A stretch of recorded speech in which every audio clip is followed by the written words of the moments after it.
Hi ಎಲ್ರಿಗೂ ನಮಸ್ಕಾರ. Welcome back to my channel. ಇವತ್ತು ಹೊಸ ರೆಸಿಪಿನ ಶೇರ್ ಮಾಡ್ತಾ ಇದ್ದೀನಿ. ಮೂಲಂಗಿ ಸೊಪ್ಪಲ್ಲಿ ಚಪಾತಿ ಹೇಗೆ ಮಾಡೋದು ಅಂತ ಈಸಿಯಾಗಿ ಮಾಡ್ಕೋಬೋದು. ಮೂಲಂಗಿ ಸೊಪ್ಪನ್ನ ಬಿಸಾಕೋ ಬದಲು ಮೂಲಂಗಿ ಸೊಪ್ಪಲ್ಲಿ ಚಪಾತಿ, ದೋಸೆ ಏನು ಬೇಕಾದರೂ ಮಾಡ್ಕೋಬೋದು. ಪಲ್ಯನೂ ಮಾಡ್ಕೋಬೋದು. ತುಂಬ ಒಳ್ಳೆಯದು ಮೂಲಂಗಿ ಸೊಪ್ಪು ಕೂಡ. ಇವತ್ತು ನಾನು ಚಪಾತಿ ಮಾಡ್ತಾಯಿದ್ದೀನಿ ಮೂಲಂಗಿ ಸೊಪ್ಪಲ್ಲಿ. ಈಸಿಯಾಗಿ ಮಾಡ್ಕೋಬೋದು. ಮೂಲಂಗಿ ಸೊಪ್ಪನ್ನ ಚೆನ್ನಾಗಿ ಬೇಯಿಸ್ಕೊಂಡಾದರೂ ಮಾಡ್ಕೋಬೋದು, ಇಲ್ಲಾಂದರೆ ನೀವು ಹಾಗೆ ಸೊಪ್ಪನ್ನ ರುಬ್ಕೊಂಡು ಚಪಾತಿ ಹಿಟ್ಟಿಗೆ ಹಾಕ್ಕೊಂಡು ಕಲಿಸ್ಕೊಂಡು ಮಾಡ್ಕೋಬೋದು. ಸ್ವಲ್ಪ ಕಸ್ತೂರಿ ಮೆಂತ್ಯ ಹಾಕಿದ್ದೀನಿ, ಸ್ವಲ್ಪ ಅರಶಿನ ಹಾಕಿದ್ದೀನಿ, ಸ್ವಲ್ಪ ಜೀರಿಗೆ ಹಾಕಿದ್ದೀನಿ. ಹಾಗೆ ರುಬ್ಕೊಂಡಿರುವಂಥ ಸೊಪ್ಪು, ಮೂಲಂಗಿ ಸೊಪ್ಪು ಅದನ್ನು ಕೂಡ ಹಾಕಿ ಚೆನ್ನಾಗಿ ಕಲಿಸ್ಕೊಂಡಿದ್ದೀನಿ. ಬೇಕು ಅಂದರೆ ನೀವು ಮೊಸರು ಹಾಕ್ಕೋಬೋದು ಕಲಿಸ್ಕೊಳ್ಳೋಕ್ಕೆ, ಇಲ್ಲಾಂದರೆ ಹಾಲು ಕೂಡ ಹಾಕ್ಕೋಬೋದು. ಸ್ವಲ್ಪ ಹಾಲು ಮತ್ತು ಮೊಸರು ಹಾಕಿದ್ರೆ ಚಪಾತಿ ಸಾಫ್ಟಾಗಿ ಬರುತ್ತೆ ಅಂತ ಅಷ್ಟೇ ಹಾಕೋದು. ಸ್ವಲ್ಪ ಮೊಸರು ಹಾಕಿದ್ದೆ ನಾನು. ಚೆನ್ನಾಗಿ ಕಲಿಸ್ಕೊಂಡು ನಾನು ಒಂದು ಅರ್ಧ ಗಂಟೆ ಕಲಸಿ ಒಂದು ಅರ್ಧ ಗಂಟೆ ಬಿಟ್ಬಿಡ್ತೀನಿ. ಆಮೇಲೆ ನೀವು ಚಪಾತಿ ನೀವು ಲಟ್ಟಿಸ್ಕೋಬೋದು. ನೋಡಿ, ಇವಾಗ ಉಂಡೆ ಎಲ್ಲ ಮಾಡಿ ಸಪ್ರೇಟಾಗಿ ಇಟ್ಕೊಂಡಿದ್ದೀನಿ. ಬೇಗ ಆಗುತ್ತೆ ಚಪಾತಿ ಅಂತ ಅಷ್ಟೇ. ಉಂಡೆ ಮಾಡಿ ಇಟ್ಬಿಟ್ಟಿದ್ದೀನಿ. ಆಮೇಲೆ ಚಪಾತಿ ಮಾಡಿಕೊಂಡು ಬೇಯಿಸ್ಕೋಬೋದು, ಬೇಗ ಬೇಯಿಸ್ಕೋಬೋದು ಅಂತ. ನೋಡಿ, ನೀವು ಬೇಯಿಸ್ಕೊಂಡು ಇದು ಮೂಲಂಗಿ ಸೊಪ್ಪನ್ನ ಬೇಯಿಸ್ಕೊಂಡು ಬೇಕಾದರೂ ರುಬ್ಕೊಳ್ಳಿ, ಇಲ್ಲಾಂದರೆ ಹಸಿ ಸೊಪ್ಪಿರುತ್ತಲ್ಲ ಅದನ್ನೇ ನೀವು ಮಿಕ್ಸಿಗೆ ಹಾಕಿ ರುಬ್ಕೊಂಡು ಹಾಕ್ಕೋಬೋದು. ನಾನು ಹಸಿ ಸೊಪ್ಪನ್ನೇ ರುಬ್ಕೊಂಡು ಹಾಕಿದ್ದೀನಿ. ಈಸಿಯಾಗಿ ಮಾಡ್ಕೋಬೋದು. ತುಂಬ ಚೆನ್ನಾಗಿರುತ್ತೆ. ಒಂದ್ಸಲ ಟ್ರೈ ಮಾಡಿ ನೋಡಿ. ಸ್ವಲ್ಪ ಅರಶಿನ ಹಾಕ್ಕೊಳ್ಳಿ. ಬೇಕು ಅಂದರೆ ಇದಕ್ಕೆ ನೀವು ಪಾಲಕ್ ಕೂಡ ಜೊತೆಗೂ ಕೂಡ ಕಟ್ ಮಾಡಿ ಹಾಕ್ಕೋಬೋದು, ಇಲ್ಲ ಮೆಂತ್ಯ ಸೊಪ್ಪು ಕೂಡ ಹಾಕ್ಕೋಬೋದು. ಸ್ವಲ್ಪ ಕಸ್ತೂರಿ ಮೇಥಿ ಎಲ್ಲನೂ ಹಾಕ್ಕೋಬೋದು. ಎಣ್ಣೆ, ತುಪ್ಪ ಏನು ಬೇಕು ನೀವು ಹಾಕ್ಕೊಂಡು ಚೆನ್ನಾಗಿ ಕಲಿಸ್ಕೊಳ್ಳಿ. ನೋಡಿ, ಇದಕ್ಕೆ ಕಾಂಬಿನೇಷನ್ನು ಕುಂಬಳಕಾಯಿ ಪಲ್ಯ. ಕುಂಬಳಕಾಯಿ ಪಲ್ಯದ ರೆಸಿಪಿ ಏನು ನಾನು ಶೇರ್ ಮಾಡಿಲ್ಲ. ಈಸಿಯಾಗೆ ಮಾಡ್ಕೋಬೋದು ಕುಂಬಳಕಾಯಿ ಪಲ್ಯ. ಅದಕ್ಕೋಸ್ಕರ ನಾನೇನು ರೆಸಿಪಿನ ಏನು ಶೇರ್ ಮಾಡಿಲ್ಲ. ಈಸಿಯಾಗಿ ಮಾಡ್ಕೋಬೋದು ಅಂತ.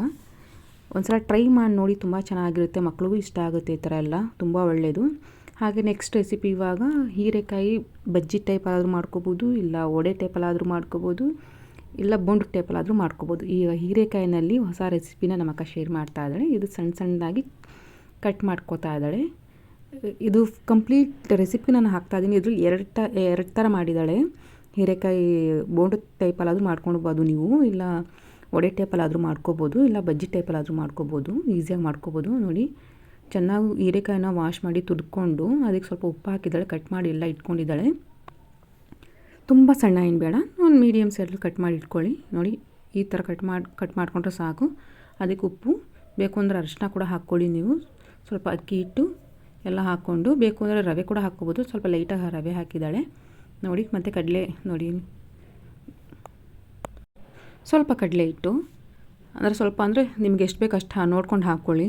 ಸ್ವಲ್ಪನೇ ಹಾಕ್ಕೊಂಡು ಕಲಿಸ್ಕೊಳ್ಳಿ ನೋಡಿಕೊಂಡು. ಸ್ವಲ್ಪ ನೋಡಿ, ಇವಾಗ ಖಾರದ ಪುಡಿ ಕೂಡ ಹಾಕಿದ್ದಾಳೆ. ಸ್ವಲ್ಪ ಅರಿಶಿನ, ಖಾರದ ಪುಡಿ ಎಲ್ಲ ಹಾಕ್ಕೊಂಡು ಇದಕ್ಕೆ ನೋಡಿ ಸ್ವಲ್ಪ ಅರಿಶಿನ ಕೂಡ ಹಾಕಿದ್ದಾಳೆ. ಉಪ್ಪು, ಸ್ವಲ್ಪ ಅಕ್ಕಿ ಹಿಟ್ಟು, ಇದಿಷ್ಟೆಲ್ಲ ಹಾಕ್ಕೊಂಡು ಚೆನ್ನಾಗಿ ಕಲಿಸ್ಕೋಬೇಕು. ಸ್ವಲ್ಪ ಕರಿಬೇವು ಕೂಡ ಹೆಚ್ಚು ಹಾಕಿದ್ದಾಳೆ. ಕೊತ್ತಂಬರಿ ಸೊಪ್ಪು, ಕರಿಬೇವು ಕೂಡ ನೋಡಿ. ಸ್ವಲ್ಪ ಸೋಡಾ, ಉಪ್ಪು ಕೂಡ ಹಾಕ್ಕೊಳ್ಳಿ. ಸ್ವಲ್ಪ ಹಾಕ್ಕೊಳ್ಳಿ ಸೋಡಾ ನೋಡಿಕೊಂಡು. ಇದೆಲ್ಲ ಹಾಕ್ಕೊಂಡು ಚೆನ್ನಾಗಿ ಕಲಿಸ್ಕೋಬೇಕು. ಬೇಕು ಅಂದರೆ ಈರುಳ್ಳಿ ಕೂಡ ಹಾಕ್ಕೋಬೋದು. ಇದಕ್ಕೆ ಈರುಳ್ಳಿ ಲಾಸ್ಟಿಗೆ ಹಾಕಿದ್ದಾಳೆ. ಜೀರಿಗೆ ಹಾಕ್ತಾಯಿದ್ದಾಳೆ ಸ್ವಲ್ಪ. ಇದು ಹಾಕ್ಕೊಂಡು ನೋಡ್ಕೊಂಡು ಕಲಿಸ್ಕೊಳ್ಳಿ. ಸ್ವಲ್ಪನೇ ನೀರು ಹಾಕ್ಕೊಂಡು ಮೊದಲು ಚೆನ್ನಾಗಿ ಕಲಿಸ್ಕೊಳ್ಳಿ. ಆಮೇಲೆ ಬೇಕು ಅಂದರೆ ನೋಡ್ಕೊಂಡು ನೀವು, ಯಾಕೆಂದರೆ ಹೀರೆಕಾಯಿನಲ್ಲಿ ನೀರು ಬಿಟ್ಕೊಳ್ಳುತ್ತೆ, ನೀವು ನೋಡ್ಕೊಂಡು ಹಾಕ್ಕೋಬೇಕಾಗುತ್ತೆ. ನೋಡಿ, ಸ್ವಲ್ಪನೇ ಹಾಕ್ಕೋಬೇಕು.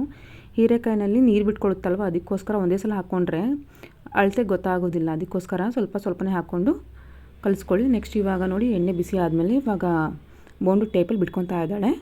ಇದಕ್ಕೆ ಈರುಳ್ಳಿ ಹಾಕಿಲ್ಲ, ಬರೀ ಹೀರೆಕಾಯಿ, ಸ್ವಲ್ಪ ಖಾರದ ಪುಡಿ, ಅಕ್ಕಿ ಹಿಟ್ಟು ಮತ್ತು ಕಡಲೆ ಹಿಟ್ಟು ಮತ್ತು ಜೀರಿಗೆ, ಸ್ವಲ್ಪ ಅರಿಶಿನ, ಸ್ವಲ್ಪ ಸೋಡಾ, ಸ್ವಲ್ಪ ಉಪ್ಪು ಇದಿಷ್ಟು ಹಾಕಿ ಚೆನ್ನಾಗಿ ಕಲಿಸ್ಕೊಂಡು ಅದೊಂದು 10 ನಿಮಿಷ ಬಿಟ್ಟು ಆಮೇಲೆ ಎಣ್ಣೆ ಬಿಸಿ ಮಾಡಿ ಕರಿತಾ ಇರೋದು. ನೋಡಿ, ಈಸಿಯಾಗಿ ಮಾಡ್ಕೋಬೋದು. ಹೀರೆಕಾಯಿ ಇದ್ದರೆ ಮಕ್ಳಿಗೆ ಇಷ್ಟ ಆಗುತ್ತೆ. ಸ್ವಲ್ಪ ಕರಿಬೇವು ಮತ್ತು ಸ್ವಲ್ಪ ಬೇಕು ಅಂದರೆ ಹಸಿಮೆಣ್ಸಿನ್ಕಾಯಿ ಕೂಡ ಹೆಚ್ಚು ಹಾಕ್ಬೋದು. ಮಕ್ಕಳು ತಿಂತಾರಲ್ವ, ಅದಕ್ಕೋಸ್ಕರ ಹಸಿಮೆಣ್ಸಿನ್ಕಾಯಿ ಹಾಕಿಲ್ಲ ಇದಕ್ಕೆ. ಬೇಕು ಅಂದರೆ ನೀವು ಹಸಿಮೆಣ್ಸಿನ್ಕಾಯಿ ಕಟ್ ಮಾಡಿ ಹಾಕ್ಕೋಬೋದು, ಇಲ್ಲಾಂದರೆ ಸ್ವಲ್ಪ ಗ್ರೈಂಡ್ ಮಾಡಿ ಹಾಕ್ಕೋಬೋದು. ಶುಂಠಿ ಬೆಳ್ಳುಳ್ಳಿ ಪೇಸ್ಟು ಜೊತೆಗೆ ಹಸಿಮೆಣ್ಸಿನ್ಕಾಯಿ, ಕರಿಬೇವು ಅದನ್ನೆಲ್ಲ ರುಬ್ಕೊಂಡು ಬೇಕಾದರೂ ಹಾಕ್ಕೋಬೋದು.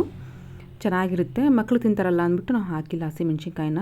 ಮಕ್ಕಳು ಇದ್ದಾರಲ್ಲ ಮನೆಯಲ್ಲಿ, ಅವ್ರು ತಿಂತಾರೆ ಅಂತ ನಾವು ಹಸಿಮೆಣ್ಸಿನ್ಕಾಯಿ ಹಾಕಿಲ್ಲ. ಬೇಕು ಅಂದರೆ ನೀವು ಹಾಕ್ಕೋಬೋದು.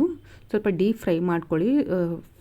ಫ್ಲೇಮ್ನ ಸ್ವಲ್ಪ ಕಮ್ಮಿ ಮಾಡಿಕೊಂಡು ಬೋಂಡನ ಕರಿಬೇಕಾಗುತ್ತೆ. ನೋಡಿ, ತುಂಬ ಚೆನ್ನಾಗಾಗುತ್ತೆ. ಒಂದ್ಸಲ ಟ್ರೈ ಮಾಡಿ ನೋಡಿ. ನೆಕ್ಸ್ಟ್ ಇವಾಗ ಮಿಕ್ಕಿರೋ ಹಿಟ್ಟಿಗೆ ಸ್ವಲ್ಪ ಹಸಿಮೆಣ್ಸಿನ್ಕಾಯಿ, ಕೊತ್ತಂಬರಿ ಸೊಪ್ಪು, ಆಮೇಲೆ ಸ್ವಲ್ಪ ಈರುಳ್ಳಿ ಇದಿಷ್ಟೆಲ್ಲ ಹಾಕಿ ಕಲಸಿಟ್ಕೊಂಡಿದ್ದಾಳೆ. ಸ್ವಲ್ಪ ಬೋಂಡ ಅದರಲ್ಲೇ ಸ್ವಲ್ಪ ಬೋಂಡ ಮಾಡ್ಕೊಳ್ಳೋದಕ್ಕೆ ಈಸಿಯಾಗಿ ಮಾಡ್ಕೋಬೋದು. ನೋಡಿ ಎಷ್ಟು ಚೆನ್ನಾಗಿದೆ ಅಂತ. ಒಂದ್ಸಲ ಟ್ರೈ ಮಾಡಿ ನೋಡಿ. ಹೀರೆಕಾಯಿ ಬೋಂಡ ಸಪ್ರೇಟಾಗಿ ಮಾಡಿಕೊಂಡು ಮತ್ತು ಸ್ವಲ್ಪ ಈರುಳ್ಳಿ ಕೂಡ ಹಾಕಿ ಸಪ್ರೇಟಾಗಿ ಮಾಡಿದ್ದಾರೆ.